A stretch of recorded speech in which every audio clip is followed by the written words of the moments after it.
Pegue comigo a palavra de Deus, por gentileza, e abra no Antigo Testamento, no segundo livro de Samuel, capítulo 9. Eu vou ler o versículo 7. Hoje eu quero falar sobre a mesa. Existe um mistério envolvendo a mesa. E esse mistério vai começar a ser revelado aqui hoje para você. É claro que numa única pregação não é possível esgotar o tema. Eu poderia ficar várias reuniões aqui falando só sobre a mesa. Mas esta, sem dúvida, é uma palavra que vai falar muito ao teu coração. Segundo livro de Samuel, capítulo 9, versículo 7. Assim que você localizar, dê um glória a Deus bem bonito para eu saber que você já achou. Amém. Então vamos ler. Está escrito assim. E disse-lhe Davi: não temas, porque de certo usarei contigo de beneficência por amor de Jonatas teu pai, e te restituirei todas as terras de Saul teu pai, e tu de contínuo comerás pão à minha mesa. Vou ler outra vez. E disse-lhe Davi: não temas, porque de certo usarei contigo de beneficência por amor de Jonatas teu pai, e te restituirei todas as terras de Saul teu pai, e tu de contínuo comerás pão à minha mesa. Agora eu leio e a igreja vai repetindo em seguida, em bom tom e alta voz. Vamos lá? E disse-lhe Davi: não temas, porque de certo usarei contigo de beneficência por amor de Jonatas teu pai, e te restituirei todas as terras de Saul teu pai, e tu de contínuo comerás pão à minha mesa.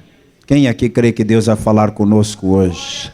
Eu também creio. Desocupe as suas mãos e vamos dar para a palavra do Deus vivo a melhor, a mais linda, a mais sincera e a mais verdadeira salva de palmas.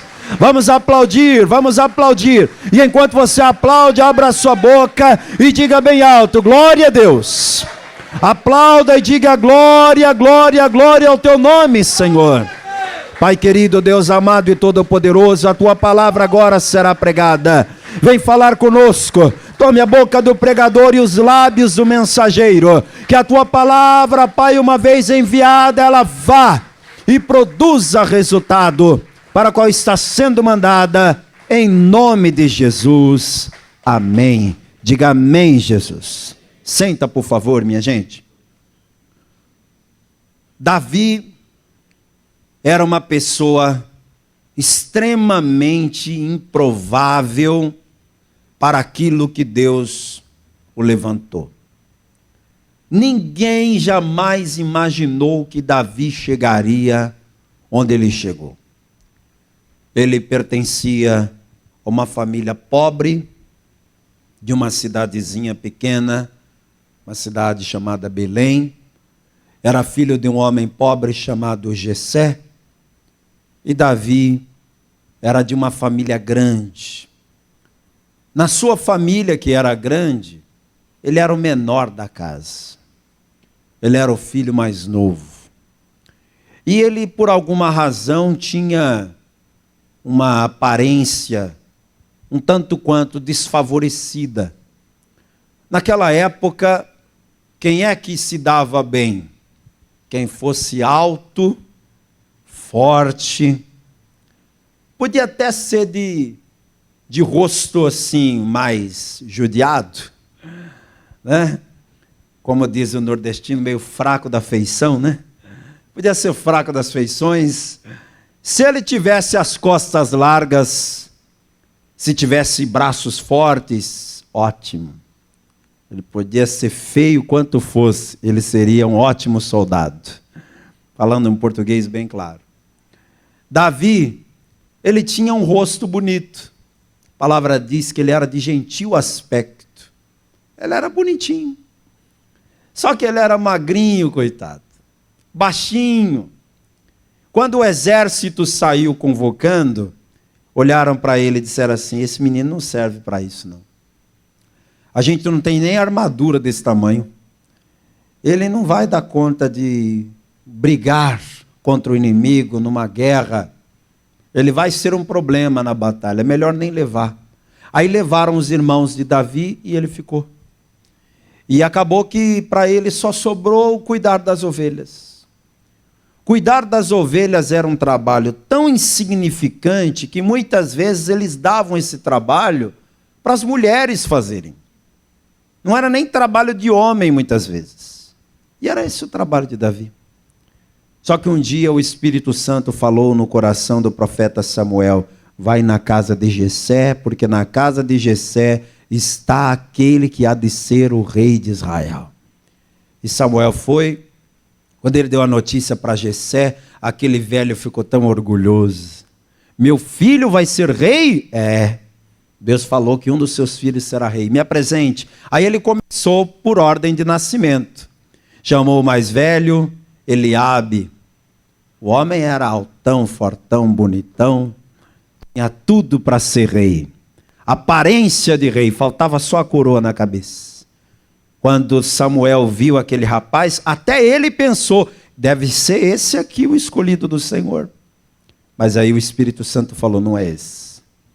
Depois de Eliabe veio Abinadab, também nesse estereótipo alto, forte, valente.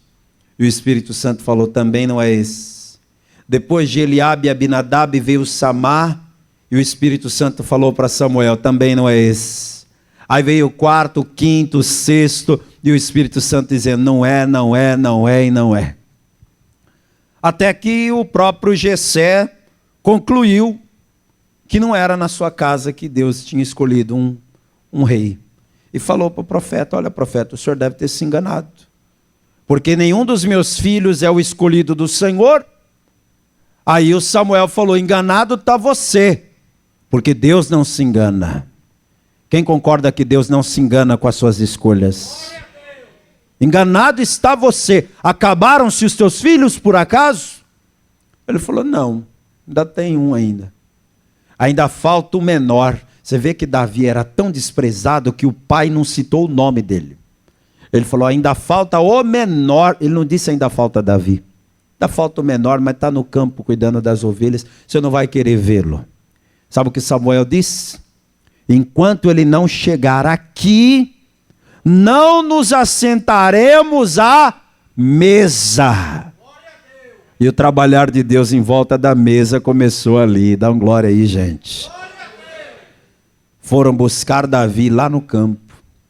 E quando Davi chegou, não deu tempo nem de tomar um banho, de vestir uma roupa melhor. Já disseram para ele: tem uma pessoa esperando aqui. E quando essa pessoa, que era o profeta Samuel, viu Davi, o Espírito Santo testificou na hora: pode ungir porque é ele. E Davi foi ungido daquele jeito ali, com a roupa que estava do campo. E aí eles se assentaram à mesa. Por que que Davi compôs o Salmo 23 e citou lá: preparas uma mesa perante mim, na presença dos meus inimigos, e unges a minha cabeça com óleo, até que o meu cálice transborde. Ele estava citando o momento que ele viveu na sua juventude. Quando a mesa estava preparada para ele. Deus tem uma mesa preparada para você. E Ele vai te colocar assentado nessa mesa para te honrar. Na frente de gente que acha que você não merece. Na frente de gente que acha que você não é capaz. Mas Deus vai te exaltar na frente dessas pessoas. E aí todo mundo sentou à mesa. E Davi era o principal daquela mesa. Depois de tudo isso, Davi voltou para o campo, a vida seguiu seu fluxo natural. Não pense que Davi foi ungido num dia e no outro dia ele já era rei. Não, teve um processo. E esse processo na vida de Davi levou 13 anos, até ele se tornar rei. A gente lê de um versículo para o outro, de uma página para outra, e acha que foi assim, segunda, terça, quarta, quinta, sexta, sábado, domingo, ele já estava lá no trono. Não foi assim. Teve um processo. Nesse processo, Davi viveu altos e baixos. Teve momentos gloriosos, como o dia que ele matou o gigante, mas também houveram dias tenebrosos, como aqueles em que Saul queria matá-lo e jogava lanças para tentar encravá-lo na parede, ou colocava o exército para persegui-lo até a morte. Tudo isso Davi viveu. Mas sabe o que aconteceu no final? Davi chegou exatamente onde Deus falou que ele iria chegar. Eu quero que você acredite nisso que eu vou lhe dizer. Deus determina onde eu e você iremos chegar, e mesmo que as pessoas à nossa volta não acreditem que a gente vai chegar lá, você vai chegar onde Deus quer que você chegue, e você vai ter o que Deus quer que você tenha, ainda que todos digam que não. Eu vou te mostrar dois textos maravilhosos da palavra, um que está em Jó capítulo 42, versículo 1, mais ou menos no meio da Bíblia, está o livro de Jó. Jó capítulo 42, versículo 1, está escrito assim: Bem sei eu, versículo 1, então respondeu Jó ao Senhor e disse: Bem sei eu que tudo podes, e nenhum dos teus pensamentos pode ser impedido. Quer dizer que se Deus pensou, decidiu, vou fazer, ninguém impede. Eu gosto de ler esse versículo na versão RA, Revista Atualizada, porque diz: nenhum dos teus planos pode ser frustrado. O que Deus diz que vai fazer, Ele vai fazer, e ponto final. Isaías capítulo 43, versículo 13, olha só o que diz: ainda antes que houvesse dia, eu sou, e ninguém há que possa fazer escapar das minhas mãos. Operando eu, quem impedirá? Ninguém. Ninguém pode impedir o que Deus tem para fazer na sua vida. Receba essa palavra em nome de Jesus. Quando Davi se tornou rei, ele vai fazer diferente do que a maioria dos reis faziam. Na antiguidade, quando um rei tomava o governo de outro que não era o seu pai, ou seja, ele não herdou o trono, ele assumiu uma outra dinastia, o que eles faziam? Eles exterminavam todos os descendentes do rei anterior, para garantir que não haveria nenhuma tentativa de golpe, para garantir que não haveria nenhum tipo de concorrência ao trono, vamos dizer assim. Davi assumiu o trono depois do rei Saul. E o rei Saul queria matá-lo de todo jeito para impedir que Davi fosse ao trono. Não conseguiu e Davi chegou no trono. O que Davi poderia ter feito? Fazer uma caça a todos os descendentes de Saul e matar um por um, para garantir que ninguém vai querer tirá-lo do trono. Era isso que se fazia naquela época. Só que quando eu leio o segundo livro do profeta Samuel, no capítulo 9, e eu quero voltar lá com você, eu percebo que Davi vai na contramão do que todos os reis da época faziam. Versículo 1. Segundo livro de Samuel, capítulo 9, versículo 1. E disse Davi: há ainda alguém que ficasse da casa de Saul, para que lhe faça bem por amor de Jonatas? Você não entendeu errado, não. Davi está perguntando se tem alguém vivo da família do rei Saul, para que ele possa fazer o que a essa pessoa? Bem. Ele não quer saber se tem alguém vivo para ele matar. Ele quer saber se tem alguém vivo para que ele possa fazer bem a esta pessoa. Pastor, ele não tem medo? Não, não tem, porque ele sabe que se Deus colocou ele naquele trono, ninguém tira. E essa é a confiança que você tem que ter também. A porta que Deus te abriu, ninguém pode te fechar.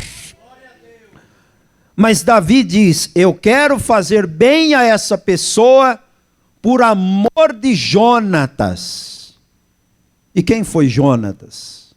E por que que Davi está dizendo, eu quero fazer o bem ao descendente de Saul por amor a Jonatas? Para entender o motivo disso, você tem que voltar até o primeiro livro de Samuel, no capítulo 20. E aí você verá, no versículo 14 em diante, Davi fazendo uma aliança com Jonatas. Esse Jonatas era o príncipe de Israel, filho do rei Saul. Olha o que eles disseram um para o outro. E se eu então ainda viver, porventura não usarás comigo da beneficência do Senhor para que não morra? Nem tampouco cortarás da minha casa a tua beneficência eternamente? Nem ainda quando o Senhor desarraigar da terra cada um dos inimigos de Davi? Assim fez Jonatas aliança com a casa de Davi, dizendo, o Senhor o requeira da mão dos inimigos de Davi. E Jonatas fez jurar a Davi de novo, porquanto o amava, porque o amava com todo o amor da sua alma. Sabe aquele amigo mais chegado que um irmão? Era Davi e Jonatas.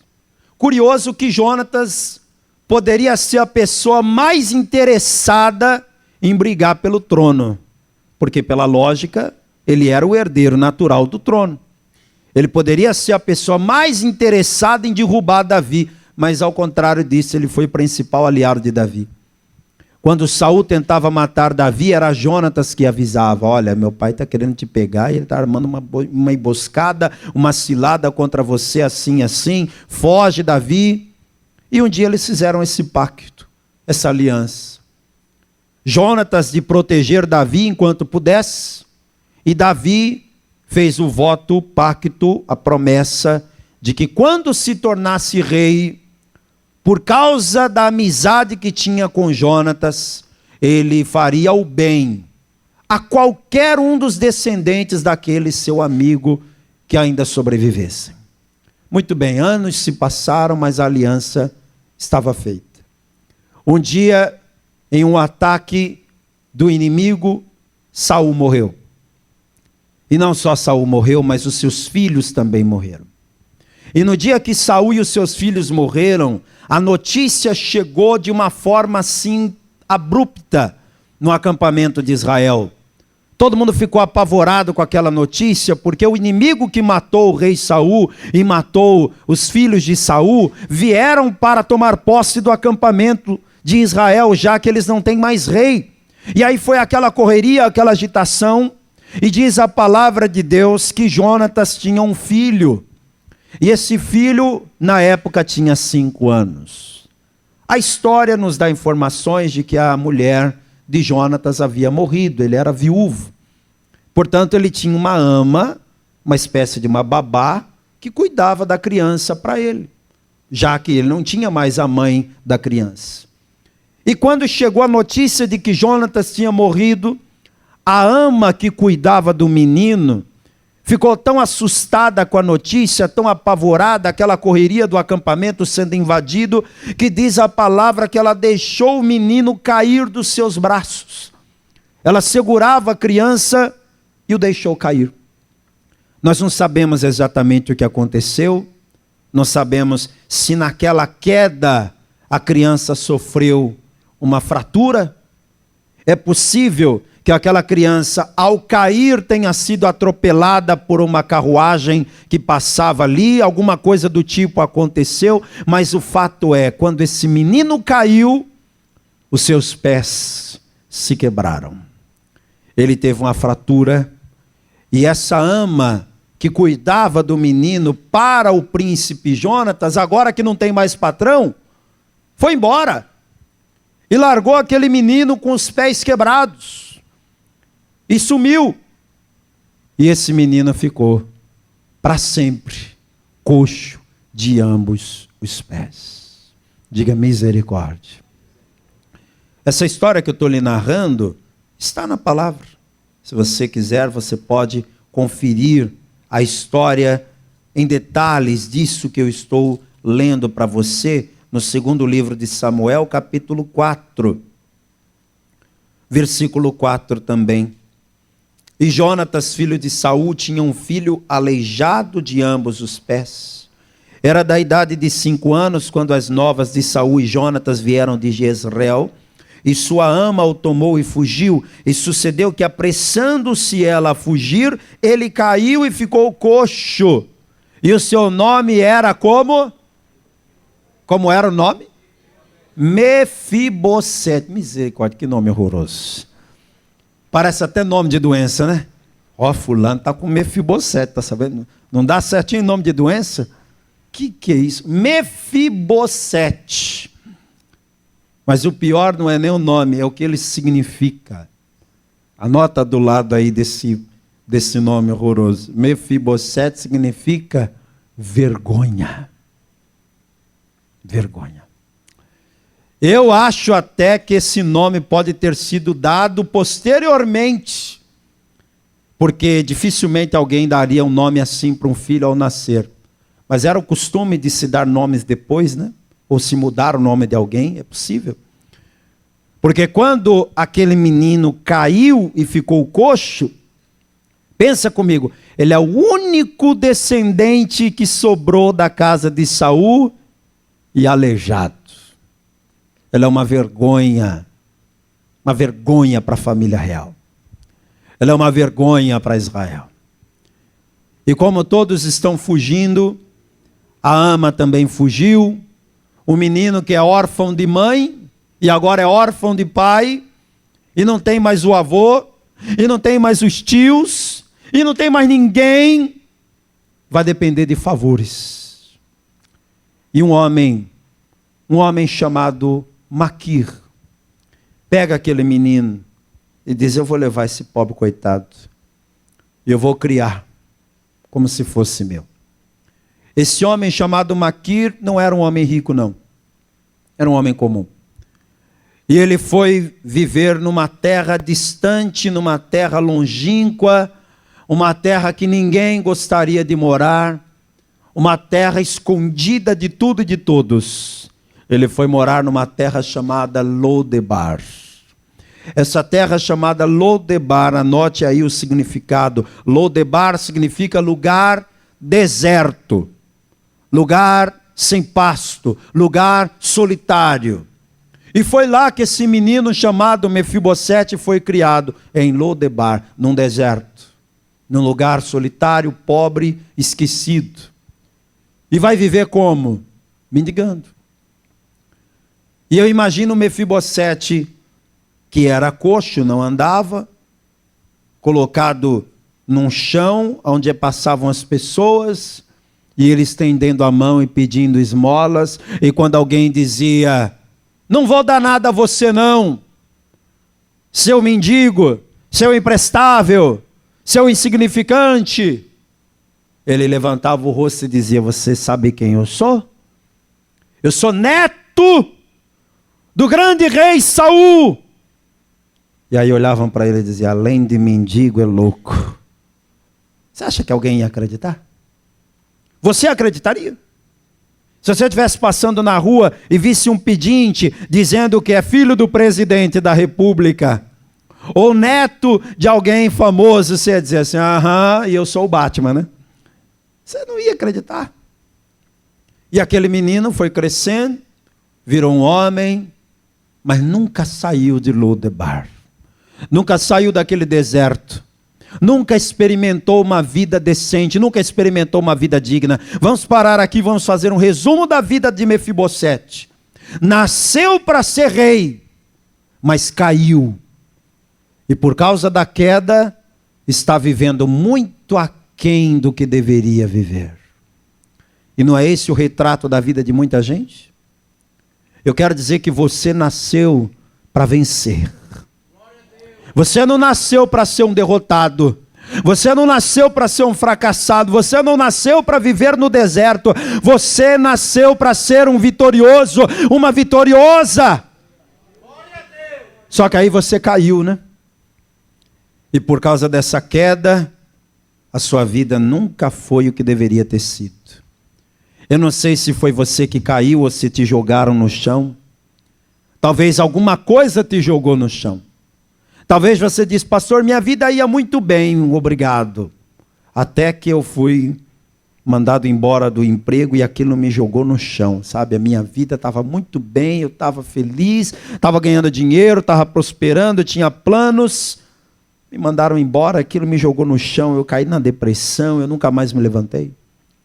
Alguns podem dizer, pastor, eu estava bem, estava feliz, mas aí eu sofri uma traição e veio o divórcio e aquilo me jogou no chão, acabou comigo. Talvez você diga, pastor, eu estava bem, mas aí eu sofri um acidente, ou eu adoeci, e aquela enfermidade acabou comigo, me jogou no chão. Ou talvez você diga, pastor, eu estava bem, eu estava na igreja, eu estava fazendo a obra, eu estava servindo a Deus, eu era cheio do Espírito Santo, mas aí o diabo me passou uma rasteira e eu caí no pecado e não me levantei mais. Eu quero lhe dizer na autoridade da palavra de Deus, que se você está caído, Deus está aqui para te levantar, para te restaurar, para te colocar de pé novamente. Aleluia! Você não vai continuar caído. Mefibosete não faz ideia do que Deus está preparando para ele. Você também não faz ideia. Lá em Jerusalém, Mefibosete está sendo citado. Quando Davi pergunta, tem alguém vivo ainda da casa de Saul? Aparece um criado do rei Saul chamado Ziba. E esse tal de Ziba diz assim, meu rei, eu tenho notícias de um descendente de Saul que ainda vive. Ele chama-se Mefibosete. Ele é filho de Jonatas. Ele é aleijado de ambos os pés. Davi não perguntou se o homem era aleijado, não perguntou se ele era cego, se ele era paralítico, se ele era leproso, não perguntou nada. Ele perguntou se tinha alguém vivo. Mas aquele servo de Saul fez questão de dizer, ele é aleijado de ambos os pés. Está vendo como é o mundo? O mundo é assim. As pessoas não perdem a oportunidade de exaltar as tuas falhas, suas fraquezas, teus defeitos. Quando vão citar o teu nome, falar, fulano, sim, você não sabe quem é fulano. Fulano é assim, assim, assim. Ninguém nem perguntou, mas já vão te contando e te falando os defeitos, ou falando de você para outra pessoa. Isso é coisa do diabo. O diabo é que gosta de acusar, o diabo é que gosta de apontar o dedo para as falhas e defeitos, mas Deus te ama apesar de quem você é, apesar das suas falhas e fraquezas. Davi diz, eu não perguntei se ele é coxo ou o que ele é, eu só quero saber se ele está vivo. Está. E cadê ele? Davi, ele está num lugar que, olha, você nunca foi e garanto que nunca vai querer ir. Ele está em Lodebar. Ele está num lugar deserto. Ele está numa terra distante. Davi falou, não quero saber onde ele está, eu quero que vá buscar. Nem que vocês tenham que andar Israel inteiro, traga ele aqui para mim. E pensaram, porque ele vai matar, né? Mas ele disse, eu quero que ele sente-se à mesa comigo como um dos filhos do rei.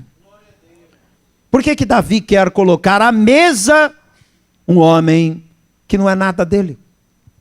Um homem que poderia ser uma ameaça para o seu trono. Davi sabe o poder que tem na mesa. Ele aprendeu muito cedo isso. Então ele manda buscar Mefibosete, a história é longa, eles vão lá, buscam Mefibosete em Lodebar. Quando chegam lá em Lodebar, param na casa desse homem chamado Maquir e dizem, Mefibosete, viemos te buscar. Eu imagino Mefibosete dizendo assim, eu sabia que esse dia ia chegar. Vieram me buscar aqui para me matar, né? Mas tudo bem, minha vida tem muito sentido mesmo. Se me matarem é um favor que me fazem. Pelo menos eu não vou morrer aqui em Lodebar. Adeus, Lodebar! Estou indo para Jerusalém, vou morrer lá em Jerusalém. É isso que ele pensa. Às vezes na nossa vida a gente acha que o que está acontecendo é o nosso fim. Alguém já pensou isso? Que determinada situação era o teu fim? Pois é.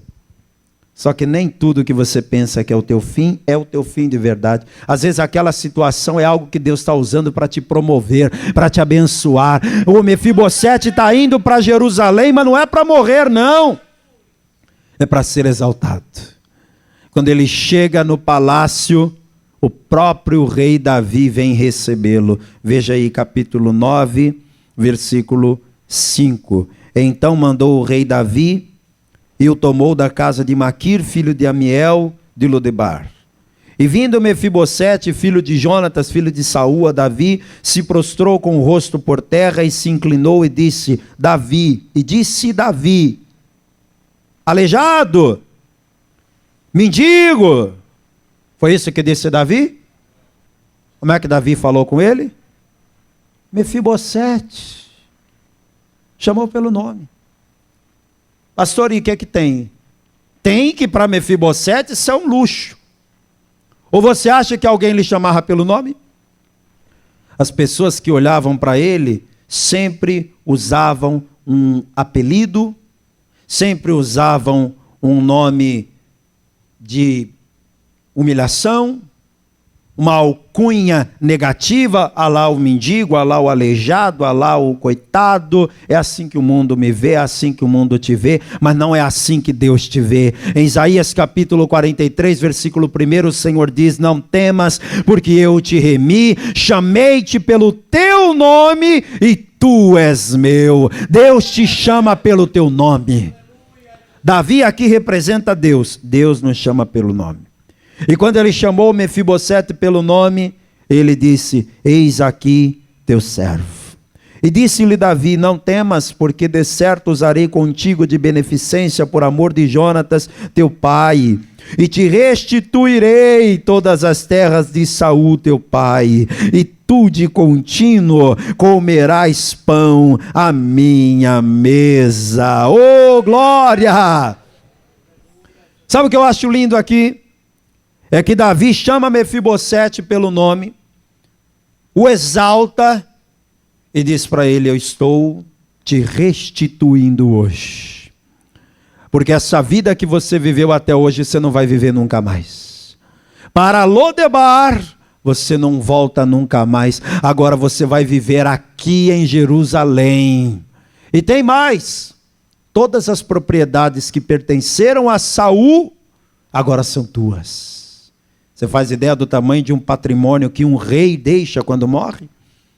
Aquele patrimônio acabou sendo incorporado ao governo de Davi, né? Porque tudo que era de Saul deveria ser de Jonatas. Só que Saul morreu, Jonatas morreu, os outros filhos morreram, e o único descendente era Mefibosete, que estava vivendo lá esquecido. Então todas as riquezas de Saul estavam em poder de quem? De Davi. E Davi agora chama Mefibosete e diz, eu estou te entregando tudo que é teu por direito. É isso que Deus quer fazer na sua vida. Deus quer te entregar restituição. Levante a mão aí quem quer receber restituição. Tudo aquilo que é teu por direito, Deus está colocando de volta na tua mão.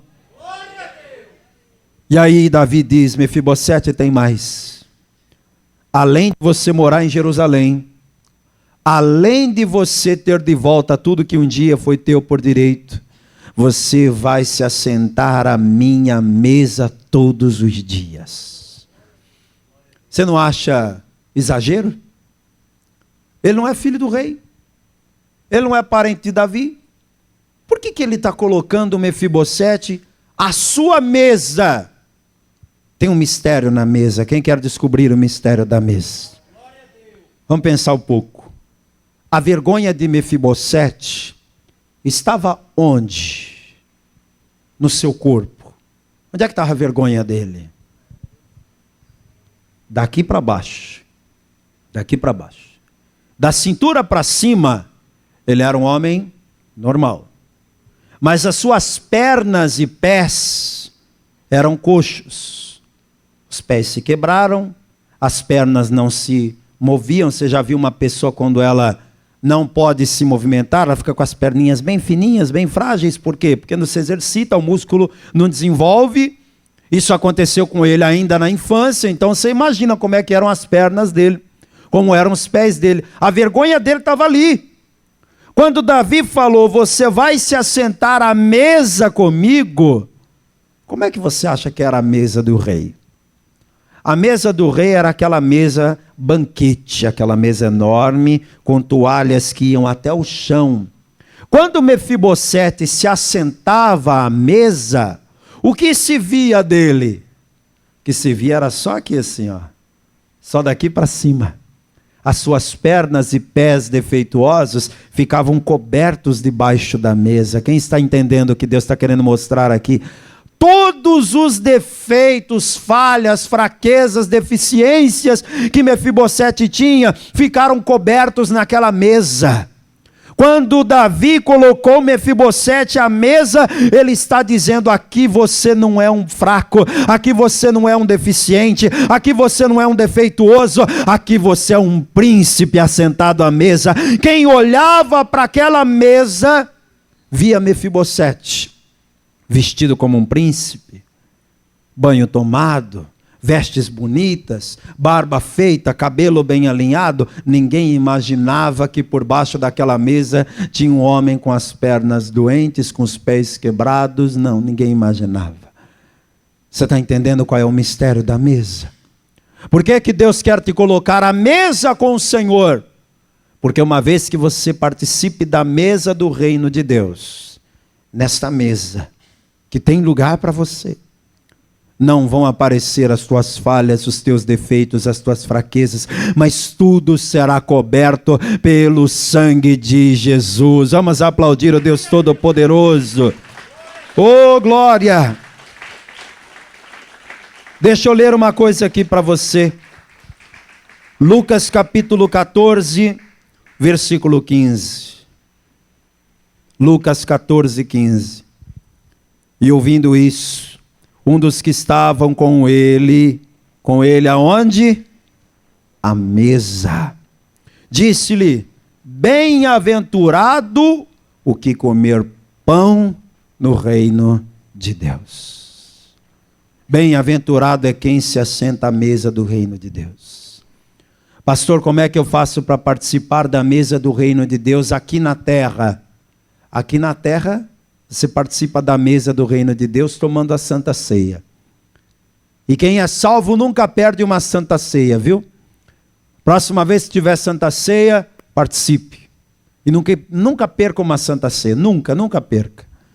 Agora, além de participar da mesa do Senhor aqui na terra, quem for salvo, um dia vai se assentar à mesa lá no reino de Deus.